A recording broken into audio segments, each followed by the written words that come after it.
Hello and welcome. My name is Eddie V, and we are at not Wednesday. We are at Thursday of Holy Week, or not Holy Week, Thursday of the octave after Holy Week. That's where we are. I'm confused about where I am. It's probably because this huge light beam is probably throwing me off. Let me see if I can get. No, I'm not going to touch it. That's where we are. We're on Thursday of the octave. Welcome. And today we're going to talk about money. We're going to talk about money in general and some different concepts about money. I think personally that the way we view money as Catholics, as a civilization, everything, everyone, everywhere is very, very off. And let's get into what I mean about it. This is going to be a very general talk, and then hopefully we can get later on more specific about different concepts. But we're basically controlled by money. And I think a good example to start off with is retirement. So what is retirement? Retirement is usually seen, I think, in America, it's like almost like the central point of the American dream, it seems like nowadays. And you can see how the boomers are kind of treating it. Where retirement is almost seen as you work for 40 years and you save up money so that you can like live your dream life when you're 60 or 70 years old, which usually has to do with like a bunch of vacations, drinking and golfing or something like that, cruises, and then you die with barely any money and you probably maybe not give it to your kids. And you live in a retirement community. So that's the American dream. You work 40 years, save up money so you can live for 10 to 20 years very lavishly without working at all, and then you die. And that is messed up, I think, for a lot of reasons. Maybe I'll talk about retirement more right now. First of all, from a Catholic perspective, I'll start with that. If you're living your entire life, your major financial goal is that you don't have to work, and maybe even your whole budget goal is you're placing a large amount of your current income into a bucket that it will not be touched for 40 years. I think there's a huge problem with that. First of all, I think right off the bat, it's going to reduce your ability to be generous. Whereas, excess money, which most people don't have that excess money to do that. That's why you see a lot of, we can talk about that another time. But if you are someone who has a lot of excess money, but you're placing that all into an account, that's just going to be a pile of money, which you can't touch without being penalized usually. I'm thinking of like 401ks or different retirement accounts. They will charge you. I know this because I did this. I had a retirement account. I took it out, 20% fee on that. And if you've been saving that up for any amount of time, it's going to grow rapidly because all of this stock market stuff, which we can also talk about. So I think that's going to be really bad for your ability to be generous, your ability to have virtue, essentially. And then also, I think it's just going to be bad in general, is because you're spending the prime years of your life, basically generally 20 to 60. You're going to spend that part of your life saving up, being very frugal, not taking risks, all these different things. I think that destroys in a worldly way entrepreneurship, creativity, but it's also going to destroy your ability to just have a rewarding, rich life. During that time, you're gonna have, in theory, wife, children. So you're gonna want to be able to do beautiful things, rich things, take risks with them.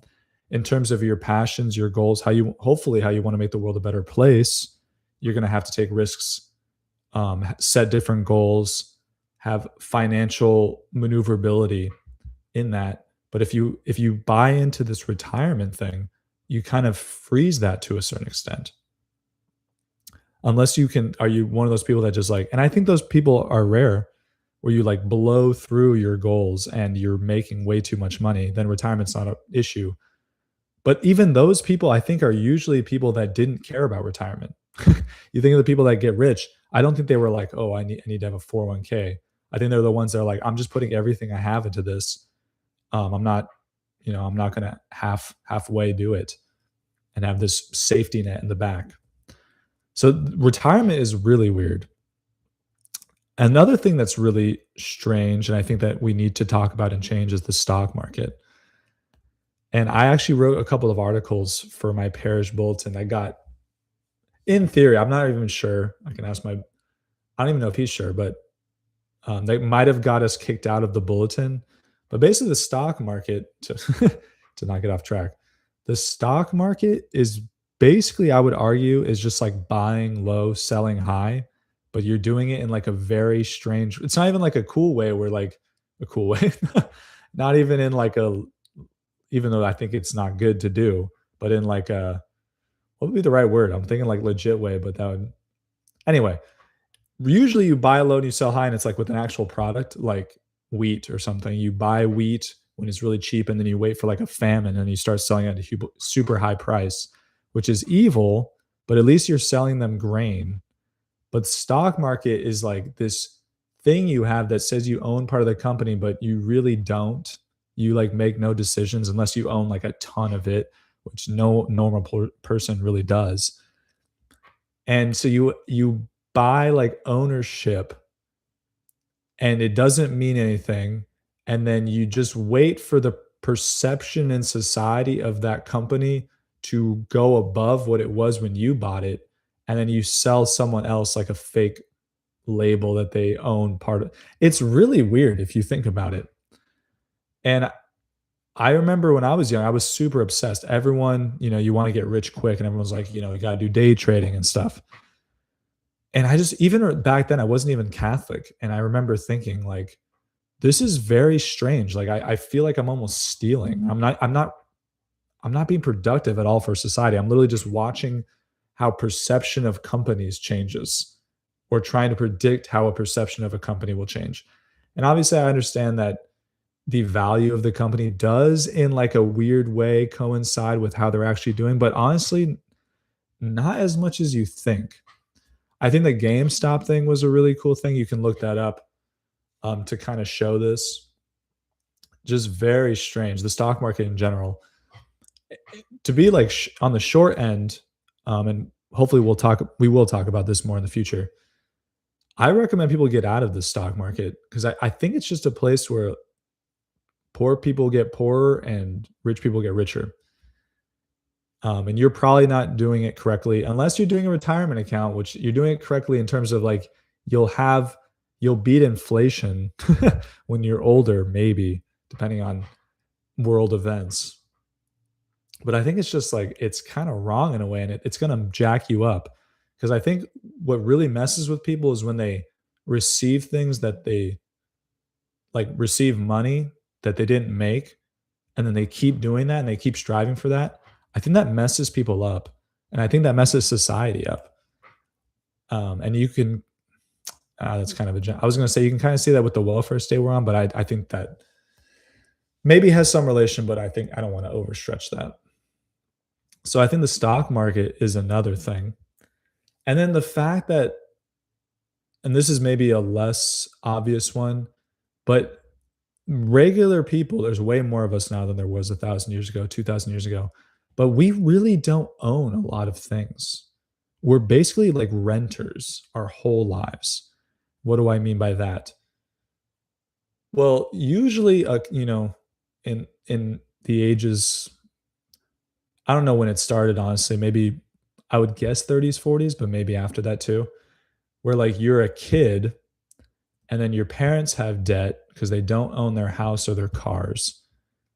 And then you grow up and then you get your own car, or well, I'll start with the car. You get your own car, you're in debt for it usually. And then you go to college, and college is insanely expensive starting, whenever. Now it's really expensive. And you usually go into debt for that to get a job. And then once you get the job, you usually not really buy, you take out a loan, a mortgage to get a house. So in theory, by the time you're 25, you're in debt on three different things, which is house, education, vehicles. And then you're basically just playing catch up to pay those off. And then let's say you pay the education and the car off, assuming it's the same car. A lot of people just go to the next car, which is crazy. You still have the house. Let's say you pay off the house too. Well, then on the house, you're actually paying property taxes that are calculated by how valuable your house gets. So even if you're good about your house, you're fixing it up, you're making it actually better than it was when you got it, you're actually being punished in a way because your property tax is going up. So you really never own your house. Because if you didn't pay the property taxes, which are directly related to the value of your property, the government will take your house. So you really so if you had all the things, I think you could really own your car. You could argue maybe it's like, well, unless you are a mechanic and you can repair it yourself, you really don't own your car because it's gonna break down and it's gonna have repairs that maybe you can't do. So it's not never really yours in that sense. I know that's kind of a weak vein there. And then the education, I think, yes, maybe possibly you could pay it off. We could go into a more niche or esoteric line where education is crazy now, where jobs for no reason, jobs will require you to like get certifications and like upgrade them and update them or renew them constantly. But that is so much less than a car and a house and the upkeep and stuff on those. But that is also strange. But basically, so we have a whole economy where it's you never really own anything. You're always in debt, basically. Most people are, at least, unless you're insanely rich, which is, barely any of the population. And so that is another insane part. And I guess that maybe falls into like debt and non-ownership in America. And so those are three, and there's more ways, but those are three different ways: the retirement attitude and systems associated with that, the stock market, same attitudes, systems associated with that, and then I guess I'll call it non-ownership in general. And that is how the US economy seems to work nowadays. Obviously, with variability, different people are making more money than others and are more frugal and are finding different avenues of living. But that is in general how it's going.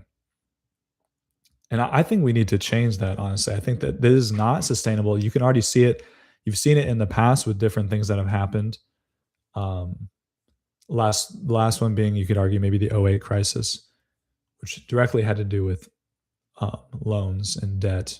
It was kind of a specific situation, but yeah, and if we want to change culture, I think a big part of it is going to be changing the way we look at money.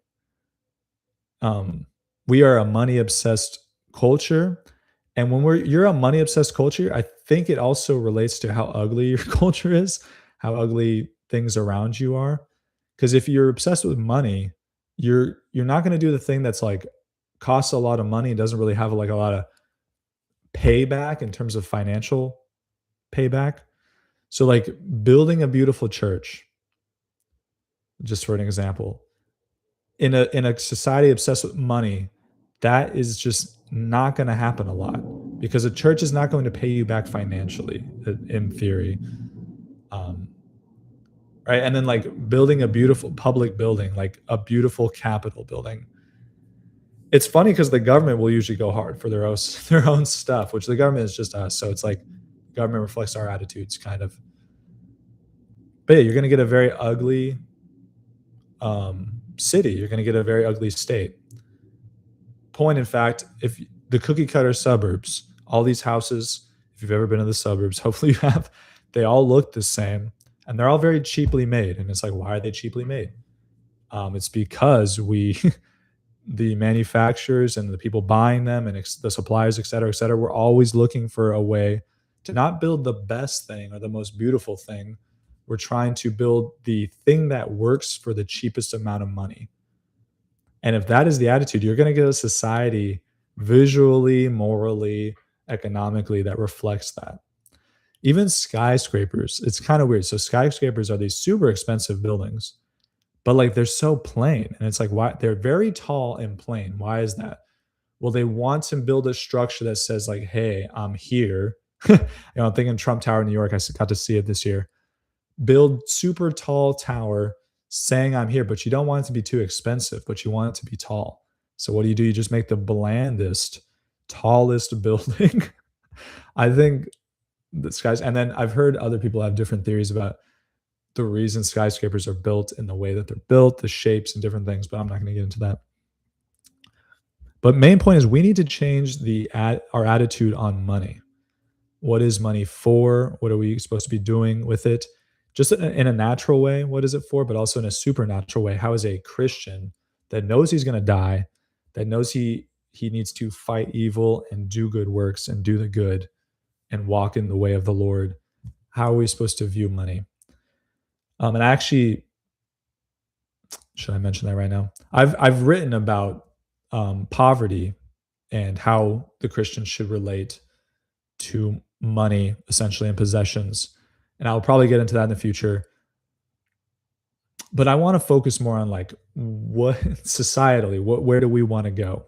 Do we want to be a money obsessed society that doesn't make anything beautiful for the sake of like survival, I guess? I don't for the sake of retirement, right? We're gonna make everything very lame, very ugly, so that when I'm 60, I can golf every day and drink every day and et cetera, et cetera. So that's that. I'm gonna stop there and then I'm gonna rant a little bit about the retirement thing. Don't retire, like don't do that. And what do I mean by that? When when I say don't retire, I don't mean like you can one day you're not allowed to stop working at the job you're currently at. That's not what I mean. I think it'd be really cool if you work a job for a long time and you have enough money to do a cool project that you enjoy that's not going to make as much money, it's not going to provide as much income.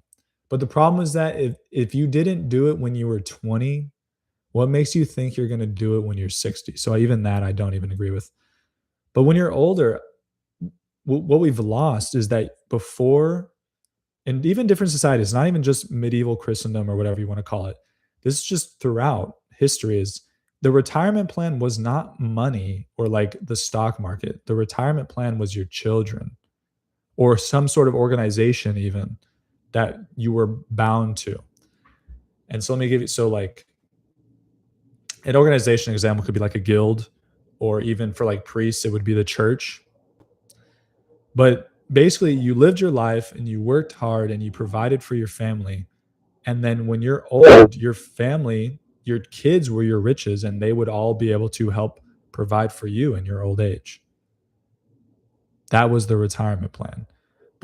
And this all stems from the destruction of, and there's probably maybe even a higher order, but the destruction of the family. So when you destroy the family, you no longer have your retirement plan. You basically have a bunch of families that are like hate each other, divorced. Um, I don't, I can't think of another example. Hate each other and divorced. I mean, that's good, I guess, to start with. And so you lose this ability, or you lose even this desire of the family to like take in the elders, or even just stay with the elders. Before it wasn't a thing where like as soon as you turn 18, you're immediately like leaving the house, getting your own place and establishing your own life. It's like, and they still do this sometimes in Europe. I've seen it. And in America too, like the Hispanic culture is more about this, Catholic culture maybe, or a remnant of that. But you would just stay with your parents and then you get married, and then sometimes, you'd move out, but a lot of times you wouldn't, and you get into the family business and you'd continue to do that.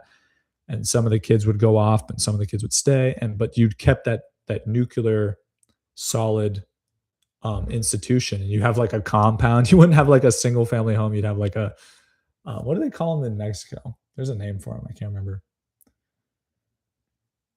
Yeah, I can't remember. But anyway, so I mean, I could drone on and on about this, but hopefully we're kind of getting a little notion of what I'm talking about here, because this is really important.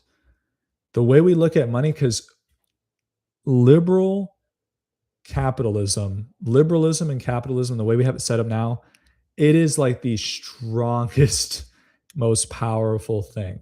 It is offering everyone like this comfort that is hard to reject. And it is the culture right now.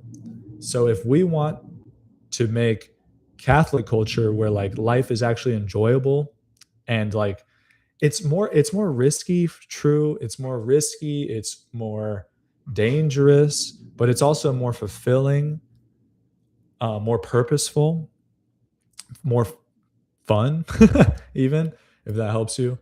So if we want to establish that again, where and people are, doing daring things, incredible things, beautiful things are being made, we are going to have to, in some, I don't even know how yet, and maybe I never will, but we are going to have to, in a way, adjust or destroy liberal capitalism. And people don't like to hear that because people's lives are very comfortable. They don't have a lot of meaning, but they're very comfortable. You have clean, and I want to, give props to liberal capitalism where it's really benefited us. You have clean water, you got food usually, usually have a place to stay. As long as you're staying in the hamster wheel, right? You're going to that factory every day, you're going to that job 40 hours, 60 hours a week. It will provide you the comfort, and that is the system we're in. But I'm begging people to start thinking about this, and be talking about this in the future. Ways that we can, in our own lives, fight back against this, and maybe if we can't change something rapidly, we can gradually in our own lives begin to fight the culture. This is what this podcast is about. We're fighting the culture. So we are going to have to be a little risque. And I'll float some ideas. And hopefully these ideas are not only going to be, I don't want it to be like, oh, you're just going to suffer and suck it up and it's going to be great.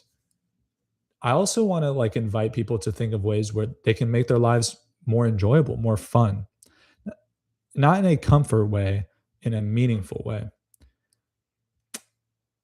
Yeah, like kind of like with the movies. It's like, I know movies are fun, but what if you spent 2 hours every day doing something that was like more fulfilling?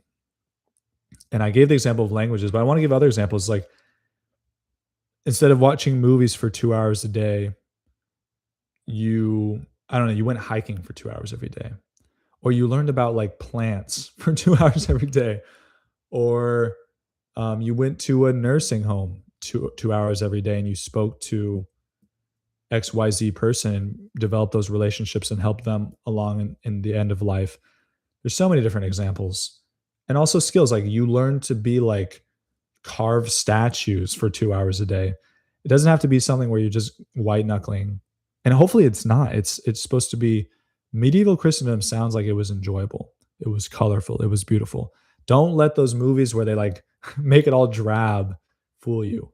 When you read the stuff they're doing, when you read about what they're doing in medieval Christendom, it just sounds, there's a lot of suffering, but there's a lot of just amazing things happening, beautiful things being built, adventures, wars, fights, parties. People were just like, they were vibrating on all cylinders then. And it wasn't perfect. They had the plague. So like, I'm not one of those people. It's like, oh my goodness, if we could just only just be medieval Christendom, it would be perfect. It's like, no, they didn't have running. I mean, some didn't have running water, didn't have indoor plumbing. But I digress. So hopefully, we're going to be brainstorming. We're going to be thinking of ways to look at money differently. And I might start with retirement or the stock market. We'll see. Anyway, so how long have I got here? That wasn't too bad. But we're going to be looking at these things. We're going to be looking at money. We want to change the way we look at money. So that's going to be happening in the future. My forehead looks super big right now.